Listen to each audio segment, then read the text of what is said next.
E aí, galera, Gentuber aqui, ou Liquid, não sei. Falando sério, eu tô pensando seriamente em renomear esse canal de Gentuber para alguma outra coisa, porque tem tanta coisa para falar e não só Gentu, não é mesmo? Não sei, tô pensando ainda, é uma reflexão. Eu tenho vários outros interesses também, várias outras coisas que eu gostaria de botar aqui, e eu acho que não vale a pena criar um canal separado para isso. Por exemplo, eu sou um adepto da cultura maker também.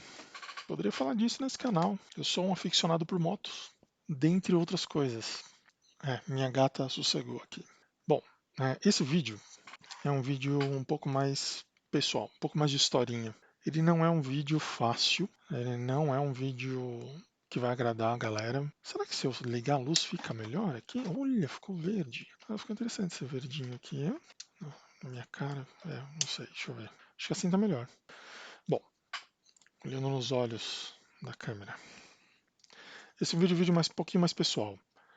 Eu queria falar sobre um assunto que vai deixa bastante gente desconfortável, né? Mas eu acho que não dá para não falar dele, não dá para não falar. Eu acho que essa altura do campeonato todo mundo já sabe da história acho que é George Floyd, né? Que é um cidadão americano negro que foi morto pela polícia com um joelho no pescoço durante 8 minutos e morreu sufocado enquanto outros policiais assistiam, assistiam ele morrendo, né? E outras pessoas gravavam.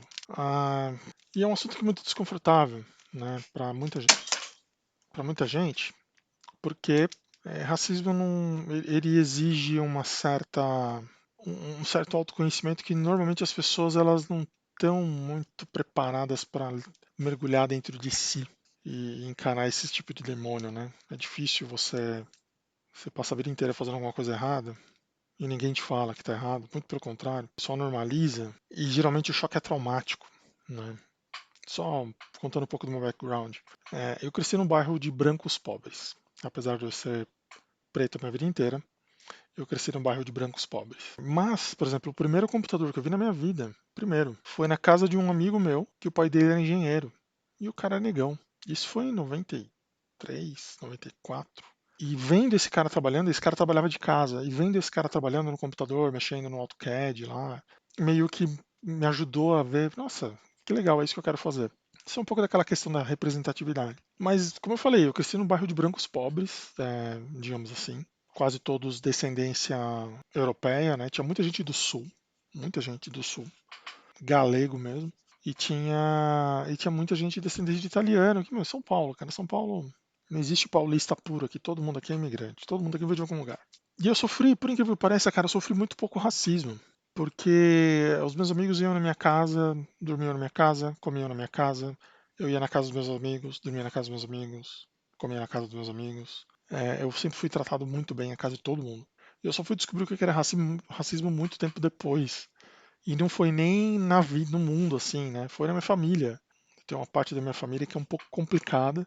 Quem sabe um dia até conto isso, mas assim, o racismo estrutural que eu vivenciei não foi na sociedade, foi na minha família. Foi na família Foi na minha família. Tios, tias, avós. Mas não na rua, não no meu bairro. Então isso me deu uma perspectiva diferente, porque só quando eu fui, só depois de muito tempo que eu fui sofrer algum tipo de racismo, né? Mas não na minha primeira infância, definitivamente nenhuma. A minha pré-adolescência começou a mudar um pouco porque eu comecei a estudar em escolas que não eram no meu bairro. Eu fui estudar em uma escola um pouco mais distante do meu bairro, onde as pessoas não me conheciam.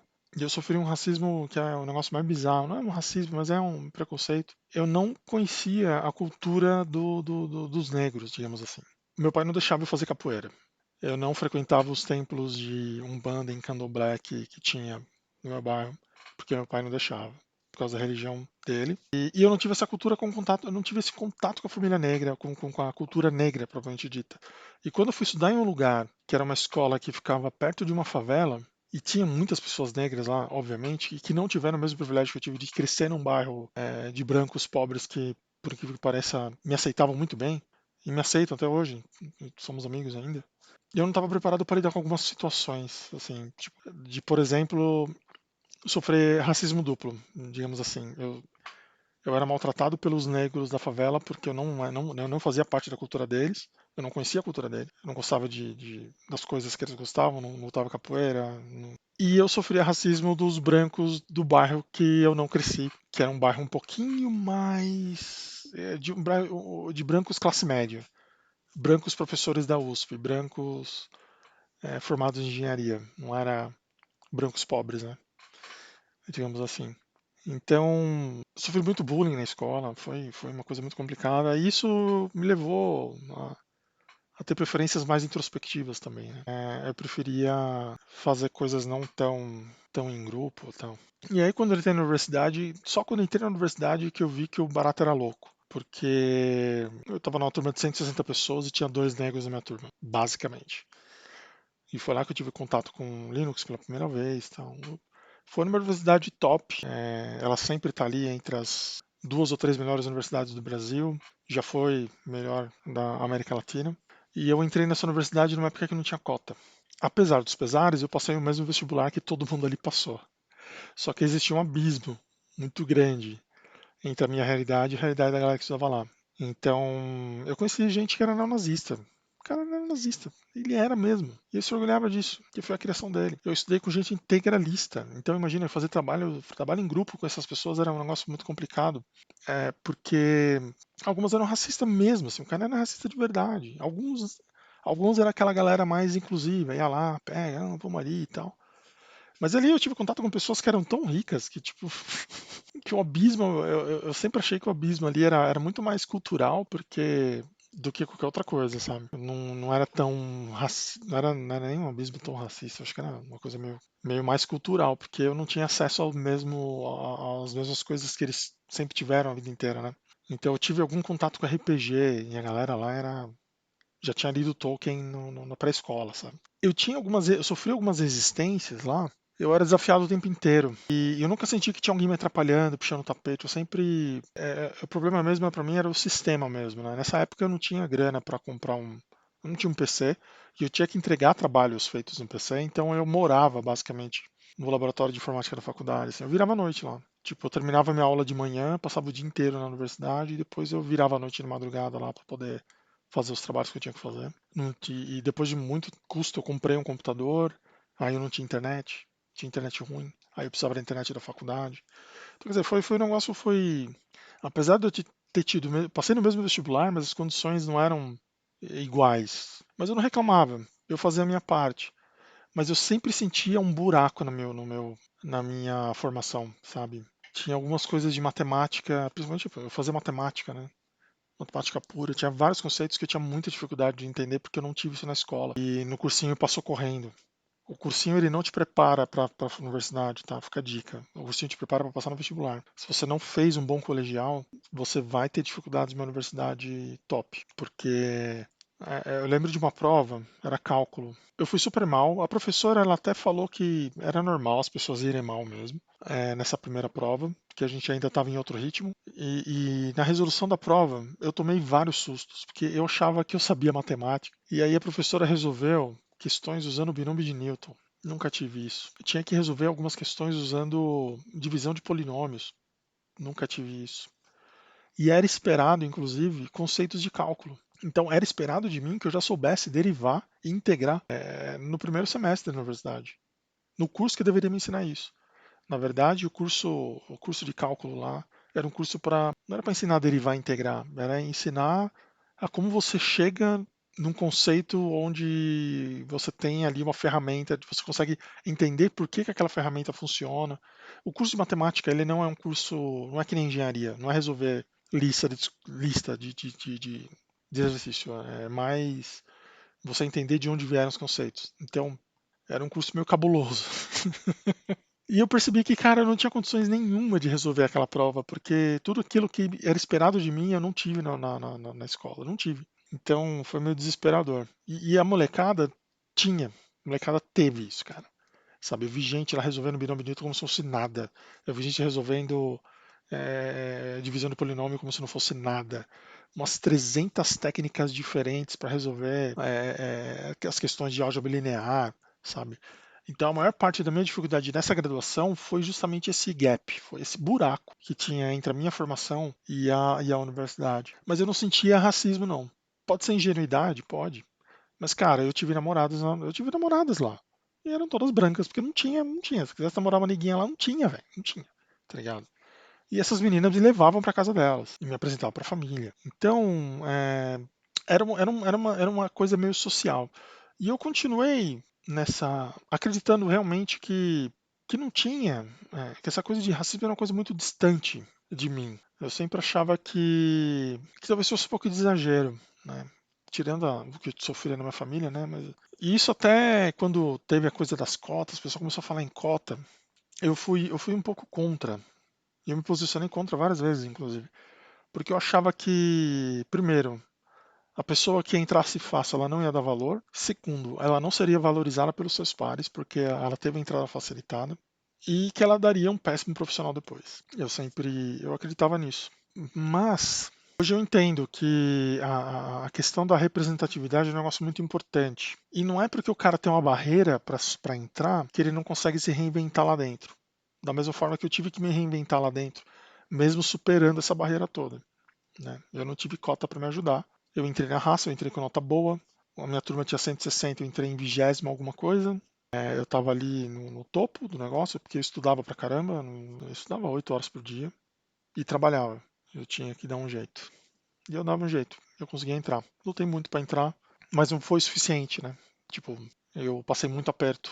E eu gastava mais tempo tentando resolver o problema do buraco cultural do que lutando pela minha graduação propriamente dita, né? Então eu perdi a perspectiva várias vezes durante o curso e um pouco dessa perda de perspectiva foi o que não me fez formar, foi o que fez eu abandonar o curso. O que eu considero sendo um dos top 3 erros da minha vida. Eu deveria ter me formado. Ia ser difícil, mas eu ia me formar. Mas eu confundi as coisas. Eu confundi o que eu deveria ter feito na graduação com querer entrar em círculos e conhecer pessoas. Enfim, eu tinha 19 anos, bicho. Não sabia bosta nenhuma. Mas é um arrependimento que eu tenho muito, assim. Tipo, uma coisa que eu vou falar pro meu filho: meu, se forma o mais rápido possível. Essa merda não vale nada. E você vai se ver livre disso e você não vai perder oportunidades. Eu perdi muitas oportunidades por não ter um diploma. Não era esse o objetivo dessa conversa. O lance aqui é falar de racismo estrutural. Aqui no Brasil é desse jeito. Lá nos Estados Unidos é um negócio muito mais complicado. Eu acho que se eu tivesse crescido nos Estados Unidos, mesmo no bairro de brancos pobres, lá eles não se misturam. Lá eles não se misturam. É uma coisa que é impressionante como lá eles não se misturam. Eles não têm, eles moram, é seu vizinho e ele não se mistura com você. Você é negro, ele é branco, ele não se mistura com você. O seu filho provavelmente não vai brincar com o filho dele. E se brincar, vai ser aquela coisa meio distante. Por mais que vocês estejam na mesma situação, os salários sejam parecidos, morem no mesmo bairro, usem os mesmos equipamentos públicos. Mas, tanto lá quanto aqui, tem uma coisa que eu aprendi nos banheiros da universidade, que foi a história do racismo reverso, que é um negócio muito complicado. Nos banheiros das universidades públicas, é muito comum você encontrar todo tipo de barbaridade escrito lá na cabine. O que eu mais via lá, homenagens neonazistas. Era suástica. Não tinha muita coisa de tipo morre preto e tal, porque não tinha preto lá, velho. Tinha eu. E na minha turma tinha eu, mais outro. Eu acho que se pegasse todos os negros de todos os anos, de todos os cursos, eu acho que não montava uma turma. Acho que não montava uma turma. Acho que não tinha 40 pessoas ali negras naquele instituto. Acho que não tinha. Professor tinha um, que eu lembro, né? Mas de aluno, cara, era muito raro. Eu entrava na sala da. Eu entrava no laboratório de informática, a galera olhava duas vezes, sabe? Não é, tipo, não era uma coisa natural. Era diferente. Não me tratavam mal. Tudo que eu aprendi, sei lá, 80% do que eu sei hoje eu aprendi naquela sala de informática com pessoas que me ensinaram muito. Alexander Limberpoulos, estou falando de você, cara. Você salvou minha vida, brother. Não só o Alexander, mas várias outras pessoas que me ajudaram muito. O Bertrand. Bertrand, você é um fofo, cara. Essas pessoas me ensinaram muito lá nesses laboratórios. Eles me tratavam super bem. Mas no banheiro, eu acho que é onde as pessoas se revelam, sabe? Acho que no banheiro ela tá ali sozinha em quatro paredes, algumas pessoas botavam suas angústias para fora. E foi aí que eu tive meus primeiros contatos com movimentos nazistas e neonazistas, que eu não sabia do que se tratava até então. E eles deixavam alguns sites lá, eles pichavam no banheiro, alguns sites, alguns fóruns nazistas, tanto do Brasil quanto de fora. E aí eu tive contato com uma história que é um negócio muito complicado, que era os argumentos deles eram basicamente, que eles tinham que salvar a raça deles lá, estava em extinção, que se essa mistura cultural continuasse, em poucos anos não teria mais pessoas brancas e tal. Para mim era um conceito muito confuso, levando em conta que eu cresci num bairro de brancos pobres, onde tipo relacionamentos interraciais era uma coisa, não era exótico, né? O pessoal casava com, namorava e casava com quem estava ali por perto ali, né? E então não era nada muito exótico e a gente vive no Brasil, que é um país onde naturalmente é tudo mais ou menos misturado aqui. E a galera tava falando de pureza de raça e de extinção da raça, de proteger o legado. Eu achava muito confuso essa história toda. E isso está muito presente na cultura americana até hoje, isso não mudou. O que me assusta, eu acho que agora eu vou entrar no tema do vídeo. O que me assusta bastante é que a gente esquece às vezes que esse cara que tem essa frustração, ele pode ser um engenheiro de software. Então, por exemplo, esse lugar onde eu estudava tinha cursos de ciência da computação. A galera de ciência da computação era uma galera muito viajada, uma galera que ou já tinha morado nos Estados Unidos ou ia para os Estados Unidos com certa frequência. Como eu falei, era uma universidade top, de elite, com pessoas ricas. Então é uma galera que viajou muito o mundo. E eles tinham contato com essas correntes todas, provavelmente esses sites que a galera escreveu no banheiro, ele conheceu lá fora. Que não faz, não tem nenhum cabimento isso, se usar esse tipo de argumento aqui no Brasil, né? Isso com certeza foi uma ideia importada lá de fora. E era começo, a internet não era tão popular, então quer dizer. E aí a gente nota algumas coisas bem curiosas, porque assim, tipo, essa universidade que tinha curso de ciência da computação, tinha gente neonazista, gente que pensava coisas absurdas, e pensa isso até hoje, porque as pessoas não deixaram de existir, elas só se formaram. E essas pessoas deixavam esses recados no banheiro, e hoje elas são, sei lá, diretor técnico, CTO, desenvolvedor sênior, bilionário, dono de startup. Essa galera não deixou de existir. E eu não sei até que ponto elas mudam. Algumas pessoas mudam, outras amadurecem, né? Outras não mudam nunca. E isso tanto lá quanto aqui. E lá nos Estados Unidos é pior, porque o racismo é uma coisa aberta, eles não escondem, eles não tentam esconder. O cara não finge que é seu amigo. Essa é uma coisa que o brasileiro tem muito. O cara não gosta de você, mas ele marca pra sair com você. Não dá detalhes de quando é, porque ele não vai. Mas é aquela história do vamos marcar, vamos marcar, vamos marcar. Isso dá uma falsa sensação que o cara gosta de você, o cara se importa, mas ele não se importa, ele não quer saber de você. A gente gosta de ficar alimentando essa ilusão, mas não existe isso, cara. Não existe. Não existe. O brasileiro ele é muito falso. Os estrangeiros em geral eles não são tão assim. Eles são mais abertos. Tipo, eu não gosto de você. Eu posso até não falar na sua cara, mas eu não vou dar nenhum tipo de abertura. E eles não dão nenhum tipo de abertura, sabe? É diferente de chinês. O chinês ele fala: eu não gosto de você. Você está gordo. Esse é o chinês. O chinês fala. O americano ele pode até não falar, mas ele não vai se envolver. O brasileiro, eu não sei de onde veio essa cultura, mas ele fica rodeando. O cara não fala a verdade pra você, ele não quer ser negativo. E se as duas pessoas não estiverem na mesma sintonia, alguma delas vai ser feita de bobo. Pode perguntar para qualquer gringo que vem aqui pro Brasil quantos bolos ele tomou. Isso é super comum. Dele achar que ele tá fazendo um amigo e na verdade, meu, foi só educação mesmo. O cara aqui no Brasil, quando pergunta e aí como é que você tá, ele não quer saber como você tá. Tá, esquece isso, ele não quer saber como você tá. Principalmente se você tiver com problema. E lá fora, eu tinha minhas dúvidas, mas eu perdi essas dúvidas muito rápido. De se existiam pessoas do movimento software livre que eram neonazistas, racistas, supremacistas brancos. E sim, cara, tem muito, tem muito, tem muito. E é assustador, porque às vezes um software que a gente usa, que a gente gosta pra caramba, foi um cara desses que fez. E qual que é a característica legal do software livre? É a colaboração. E quanto mais um software cresce, mais ele precisa de ajuda para continuar se desenvolvendo. E às vezes o cara não consegue ter ajuda para desenvolver o software dele, ele abandona. Mas às vezes o software ele é um atrator de ajuda. Por exemplo, o Gnome. O Gnome ele é um atrator. Todo mundo quer dar um jeito de botar o seu nome para aparecer nos créditos do Gnome, cara. Todo mundo quer fazer isso. Ainda mais que boa parte das coisas você consegue fazer com JavaScript, né? E JavaScript é a segunda língua mais falada no mundo, depois do inglês. Então, começou a aparecer gente de todo tipo para colaborar nesses projetos, sabe? Mulher, negros, trans. E aí começou a ter choque. Começou a ter choque. Eu percebi vários desses choques, assim, quem acompanha fórum vê esses choques acontecendo. O cara fazer um pull request e o pull request do cara não ser rejeitado porque tecnicamente ele é um ruim. Mas porque o cara que tem que analisar o pull request, ele não gosta da outra pessoa por alguma razão. Ou então o cara entra na defensiva, eu sei lá, sabe? Por esses motivos, principalmente os movimentos feministas, eles começaram a criar, a alertar as pessoas, na verdade, que isso acontecia.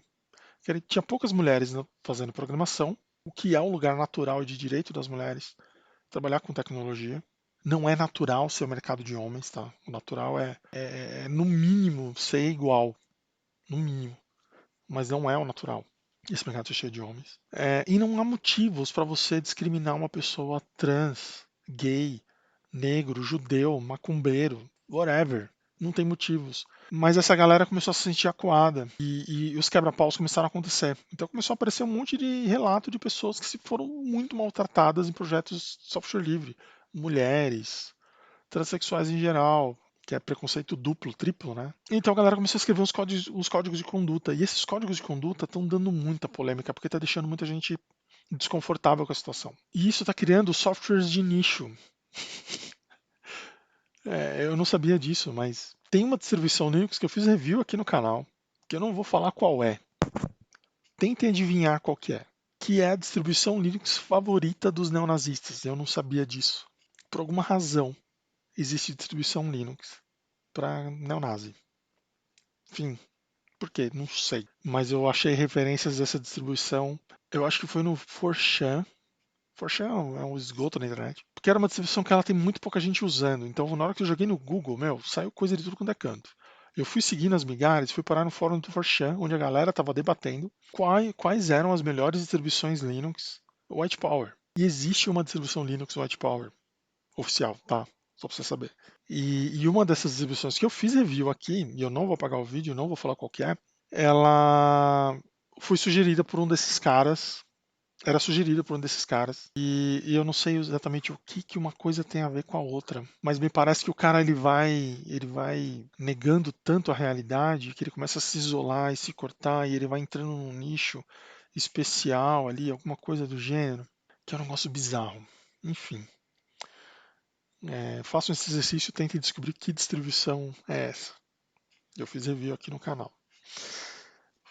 Aqui no site do GNOME, só para vocês verem, entrou no ar o novo código de conduta. Está sendo um debate que eu sinceramente não consigo entender por quê.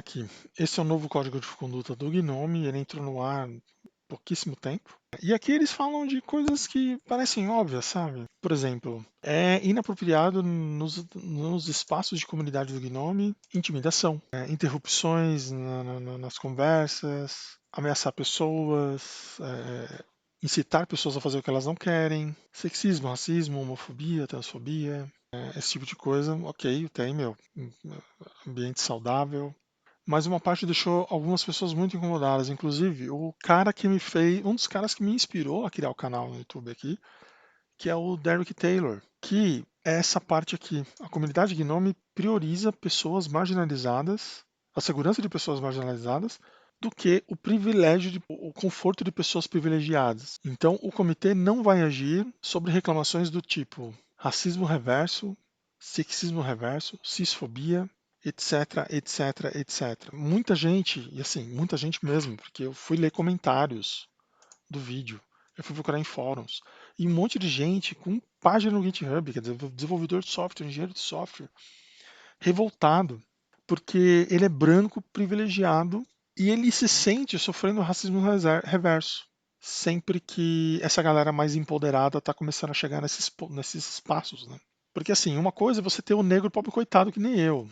Eu cheguei no espaço, mas eu não cheguei empoderado não, tá ligado? Eu cheguei lá me sujeitando às regras. Eu não fiz o sistema se dobrar ao que eu queria. Foi o contrário. Eu me adaptei. Eu queria ser aceito naquele ambiente. Por exemplo, eu cresci num bairro pobre, de brancos pobres. Branco pobre nos anos 90 ouvia rock. Eu cresci ouvindo rock. Eu não ouvi samba. Não gosto de samba, não gosto de pagode. Eu gosto de rock. Heavy metal, para ser mais específico.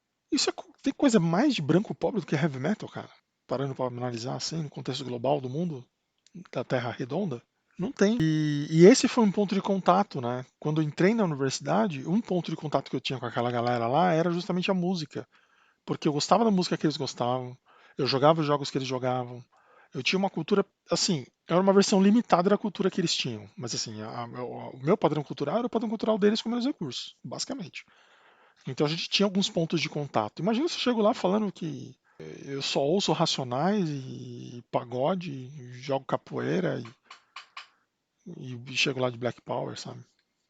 Tipo, então assim, eu não cheguei lá empoderado. Eu não falo disso com orgulho não, cara. Eu acho que eu perdi muita coisa. Eu demorei 10 anos, depois que eu entrei nesse mundo, eu demorei 10 anos pra ter meu dread. Que aliás eu perdi. Mas eu tinha dread. Eu demorei 10 anos pra ter coragem pra ter dread. Porque eu queria ser aceito ali naquele ambiente. Então eu não me impulso. E pra mim esse tipo de luta nem fazia sentido. Eu só tava sendo mais um ali. Né? E eu me adaptei, eu corri atrás do que eu não tinha. Então, e no final das contas eu fui bem aceito, de certa forma. E essas pessoas me ajudaram a me desenvolver. Mas eu não fui empoderado. Eu não sei o que poderia ter sido da minha vida se eu tivesse sido. Mas essa molecada que entra na universidade hoje, depois do Lula, do ProUni, essa coisa toda, essa molecada é empoderada. A molecada chega lá fazendo barulho. A molecada não acha nada normal, não. Eles veem problemas nas coisas que eu não consigo enxergar. Não estou falando que eu não consigo enxergar porque não tem. Eu não consigo, não fui treinado, meu olhar não foi treinado para isso. Meu olhar não foi treinado para racismo. Se eu sofro racismo, eu acho que até aceito de boa. Tirando essa questão de ser perseguido no mercado, esse tipo de coisa me irrita. Ser parado pela polícia, isso enche o saco. O resto eu não enxergo, cara. Eu tenho muita dificuldade para enxergar. E não digo isso com orgulho, não. Mas essa molecada que tá chegando agora é empoderada. Então, e eles estão cagando pro ego da pessoa que tá lá. Cagando. O cara pode ser o pique das galáxias, meu. Assim, todos os defeitos de caráter dessa pessoa vão ser colocados em evidência. E às vezes as pessoas, que nem eu falei, às vezes as pessoas não estão preparadas para fazer esse mergulho interior, se desconstruir e. Puta papo de esquerdista do caralho, né? De fazer esse mergulho interior, se reconstruir, se desconstruir e se tornar uma pessoa melhor. Nem todo mundo está preparado para esse papo. E aqui no Brasil a galera finge que está se desconstruindo. Até é que nem a história o cara finge que gosta de você. Tá ligado? O cara finge que ele tá te ouvindo. Ele finge que ele entende o seu lado. Tá ligado? Lá fora a galera tá cagando. Fala, meu, não quero ouvir o seu lado. Não quero saber se você é empoderado ou não. Então as tretas, eu sinto que as tretas são muito mais fortes lá. E aí começou a criar um movimento de gente que se diz sofrendo racismo reverso, dessa galera mais empoderada que tá chegando, essa galera aí, os negros, os trans, as trans, os asiáticos nem tanto, né? Mas, tipo, os latinos e tal, e tá tendo toda essa coisa. E aí o Derek Taylor, cara, ele fez um vídeo cancelando a Fundação Gnome por causa dessa frase aqui, desse trecho, onde eles não vão mais ouvir reclamações de pessoas se dizendo sofrendo racismo reverso, críticas raciais, sexismo, essa coisa, tipo, eles não vão mais ouvir essa galera. Não vão mais ouvir essa galera. Então, eu acho que até o exemplo que o Derek deu lá é que se o negro chamar ele de racista, ele não pode reclamar. Segundo ele, esse trecho de texto aqui diz isso. E isso coloca essas pessoas em uma posição de inferioridade. E eu acho isso muito perigoso. Eu acho isso meio perigoso, cara, porque não é só o caso do Derek, sabe? Porque aquela galera que escrevia as coisas no banheiro, que eu falei, elas estão por aí. Formaram outras pessoas também. E lá nos Estados Unidos, cara, se as pessoas chegam com esse tipo já de embate, eu não sei até que ponto esses embates estão acontecendo, esses embates culturais acontecem. Que eu nunca trabalhei numa empresa genuinamente americana, com pessoas americanas, raízes. Eu sempre trabalhei em empresas que tem gente do mundo inteiro. Então, tipo, é imbecil você ter qualquer tipo de postura de pureza racial, de pertencimento. Você não pertence a porra nenhuma, velho. Você é mais um cidadão do mundo aí. Então, eu não sei o que que é isso, sabe? Eu não sei lidar com isso também. Não sei. Eu já ouvi essa conversa de um cara lá que ele era neonazista, mas de vez em quando ele até trocava duas palavras comigo para tentar me convencer que ele era um perseguido. Rola muitas coisas da perseguição. Ele se sentia perseguido pelas ideias que ele tinha. Tá? O cara estava no ambiente de pessoas brancas e ele se sentia perseguido por causa das ideias que ele tinha, que eram ideias neonazistas. Ele tinha uma admiração pela Segunda Guerra Mundial, pelo Hitler. Não tenho contato com esse cara, nem quero, tenho medo dele. Mas é um negócio complicado, bicho. É um negócio complicado, porque imagina isso, velho. O cara cresceu no mundo com todas as oportunidades, ele se acha injustiçado e com medo, acuado. Porque tem gente de outras classes sociais, outras raças, com outras ideias, com outras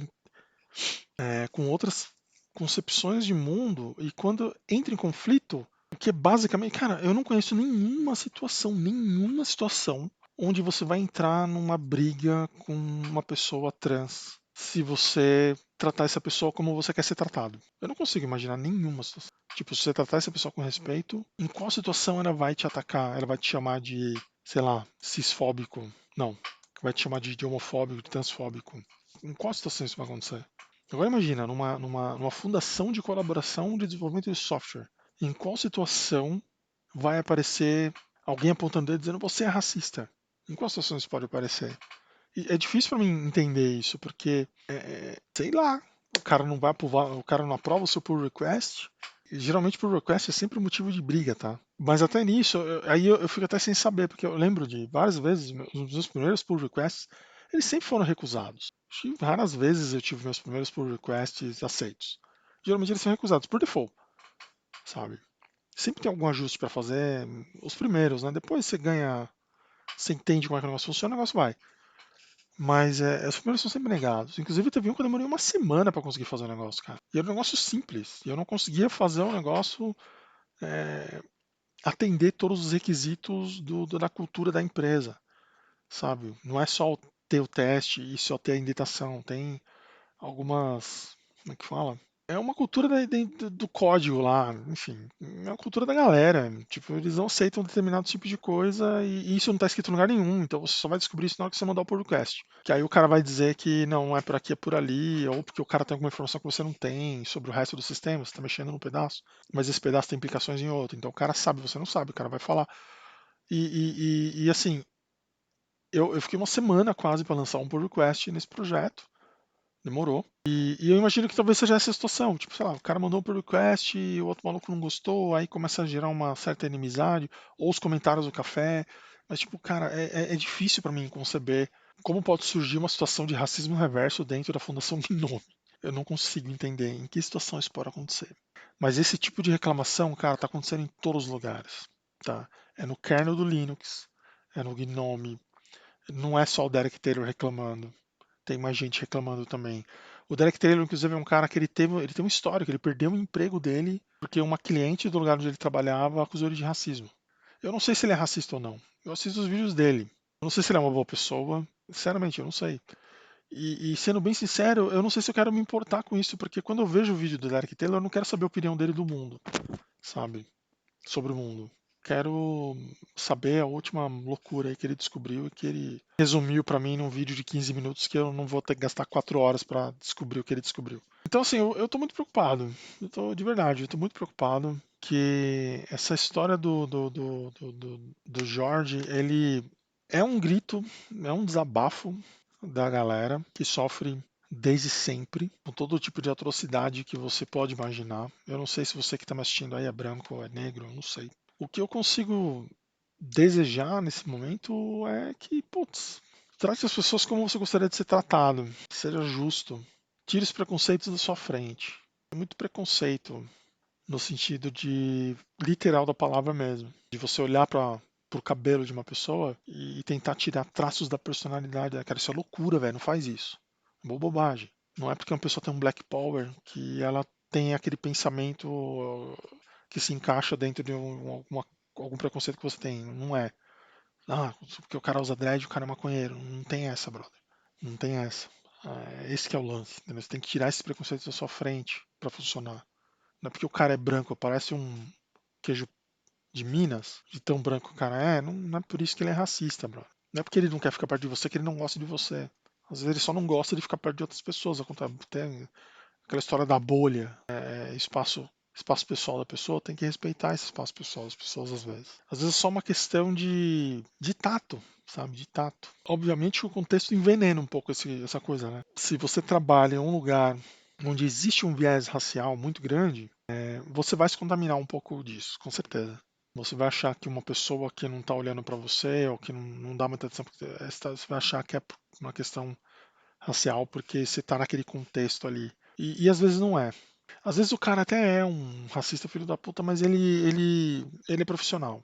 Ele não vai te chamar para dormir na casa dele, não vai te chamar para o churrasco de fim de ano, mas o cara não vai atrapalhar o seu trabalho. O cara não tá diminuindo o seu trabalho. Às vezes o cara tá te ajudando ali, só fazendo o trabalho dele. Que é o que importa para ele ali é fazer o trabalho dele, por mais que ele não goste de você.